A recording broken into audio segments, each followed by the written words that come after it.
It's March 1st, and it's time to do some more planting. 2 weeks ago, I planted my onion seeds, and they're starting to grow. Didn't have terrific germination, more than half, probably about 2/3, I guess. And I've actually found that to be about what I get with MI Gardener seeds. They're nice and cheap, but you're not getting 100% germination. But this should be sufficient for what I need for the garden. But today we have some planting to do. I'm going to be planting some potatoes. I'm going to be using my fast chit method of starting them off in moist peat moss, getting the chits started and some roots, and then eventually in about 2 weeks putting them into solo cups to begin growing a plant. It's a much faster method for getting your potatoes started, and they'll be able to go in the ground probably by the middle of next month. And I'm also going to start growing the slips for my sweet potatoes. With those, I don't use the glass and water method with toothpicks. I put them in the soil and let them start that way. I had some pretty good success. It actually goes a lot faster than the toothpick and water method. So we're going to be doing that again today. So let's get to planting some potatoes. So I have 4 sweet potatoes here from last year's harvest. These are some of the skinnier ones that I've had. So I'm going to use them to start growing my slips. You don't need a really robust potato.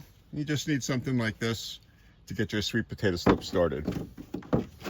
I've got a bucket here that I'm going to mix some peat moss in and get it moist. And then I'm going to put it into a bucket that has some holes drilled in the bottom, and going to bury the sweet potatoes in there. So I've got the peat moss, and I got a bunch of garden soil here as well. Reclaimed garden soil. And I'm going to mix that in and mix it all together. Probably should wet it down a little bit since it's throwing up a lot of dust.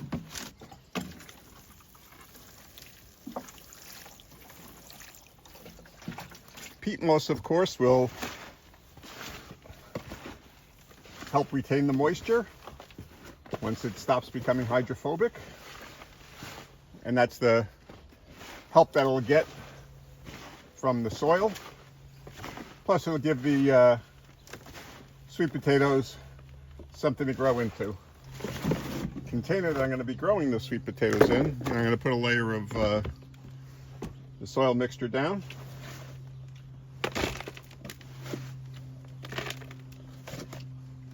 The sweet potatoes don't have to be buried very deep. I completely buried them, or I didn't completely bury them last year. This year I'm going to actually try and bury them. You just take the sweet potato and just put it in the ground like that.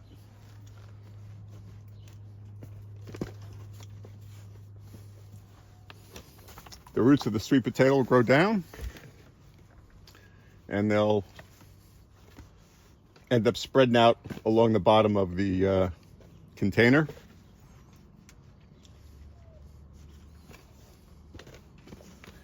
And that's it. In a week or two, we'll start seeing the sprouts come out of the sweet potatoes, and then we'll put it under lights and have them start growing. I'll eventually take the sweet potato slips and put them into containers of water so their roots start to grow, so they get a really good root system. And then they'll be ready to go probably in mid-May. Put them into the garden. I'll be planting them in the same bed that I did last year. That'll be my metal raised bed garden. I've used that now for the past couple of years, and each year the potatoes are getting a little bit better. I don't amend the soil. I don't give them any nutrients, anything like that. Don't fertilize them. I don't add fertilizer. Too much fertilizer and nutrients in the soil, you get terrific plants, no sweet potatoes. Learned that the hard way the first year. Got no sweet potatoes, but had terrific vines. So with the sweet potatoes done, I'm going to start the fast chit process with my regular potatoes. The fast chit method is I just take my peat moss, and this is just going to be peat moss, and I'm going to moisten it. You don't want it sopping wet. Damp, really. They always say damp sponge.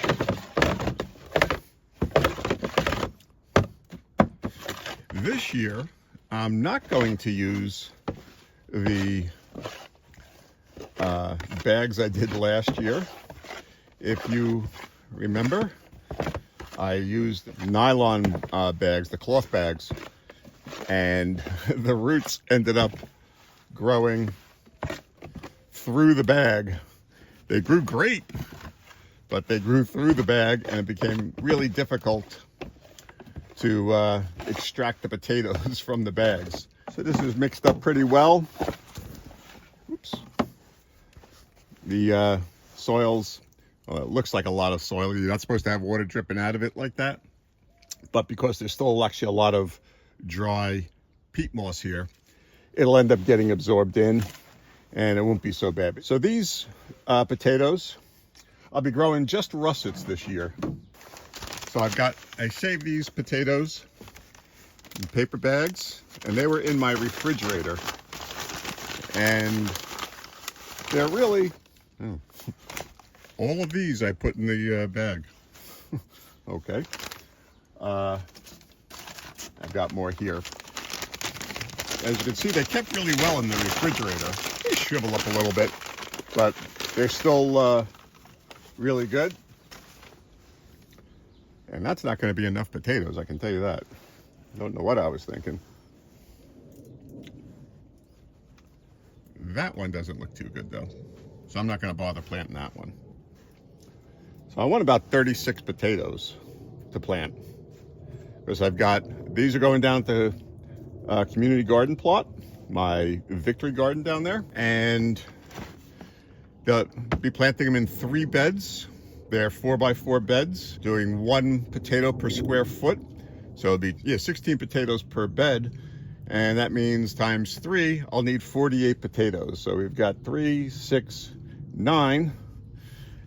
I got more potatoes. This is my redneck trash can root cellar. I did a video on it. I'm pretty sure I actually stored potatoes in here. I haven't checked on it all winter long, actually since I put the potatoes in here. So we're gonna see how they are coming along. Now, they might have sprouted in here.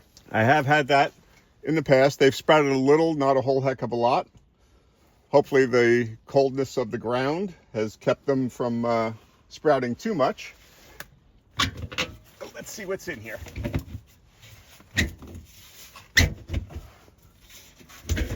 I don't remember. Let's see.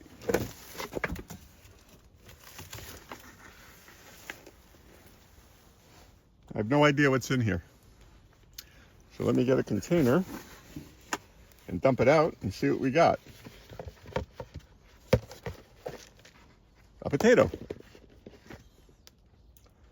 And it's got a nice little, couple of nice little eyes on them, as you can see, but no sprouting. And they actually feel quite cold. So this redneck container seems to have done quite well. These are, of course, the bags that I used last year, and the roots and shoots got really tangled in this webbing, so we're not using them again for that. But they're great to store the potatoes in because they allow them to breathe. We do have a couple sprout in here, and this is kind of what happened last year when I was chitting them. There we go. The roots and shoots grow through the mesh. So it looks like we had some sprout, but it's not too bad. I'm just starting out. Now you could take these look like a white superior, and you just take that off. Potato will still be able to work. The white sprouts you really don't want. They're starved for light. And the potatoes, by the way, are pretty solid. I mean, they're not rock solid like a regular potato would be, but they're not bad.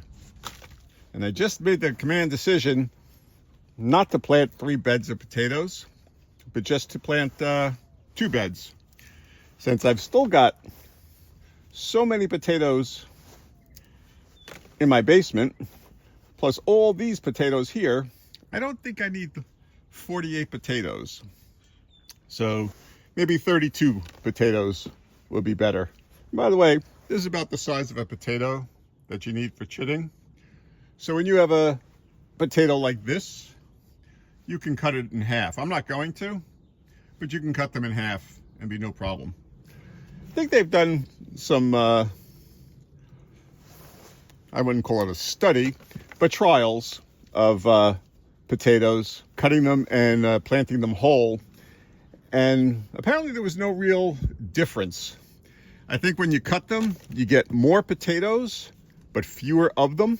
While with the whole potatoes, you get fewer potatoes, but bigger ones. All right, so planting mostly the white superiors and 10 of the russets. Okay, I've got my potatoes all bagged up. I'm gonna check on them in a week and we'll see how they're coming along. Should probably start to get a little bit of sprouts and roots coming out. When the sprouts start to form a little bit of a plant, not too much, but start to show up, more like a good sized chit on it than a real sprout. We'll take them, transplant them into a solo cup, and start the process of growing a potato plant.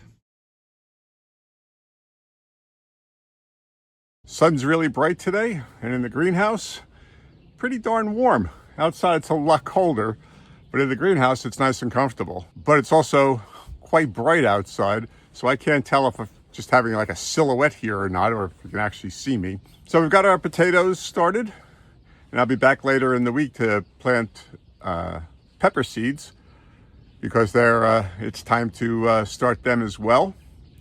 This year, as I think I mentioned in my last video, I'm not planting nearly as much as I did, or as many varieties as I did last year.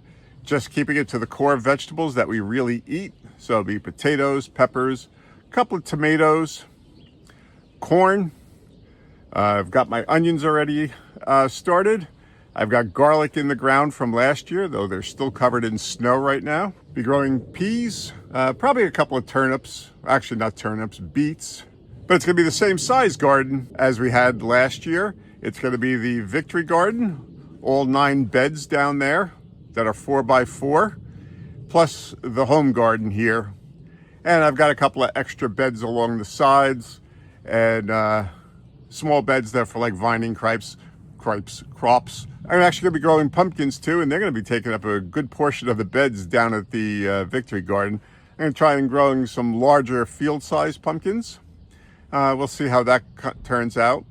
Grew them last year, didn't get really big ones. They were saved seed from some store-bought pumpkins that we had used around Halloween 2 years ago. But if you want to see what we're doing in the garden last week, check out this video right here, and then subscribe and hit that notification bell. And that way you'll be able to follow along in the progress on all of our vegetables as we try to grow a supermarket in our own backyard. Okay, thanks for watching.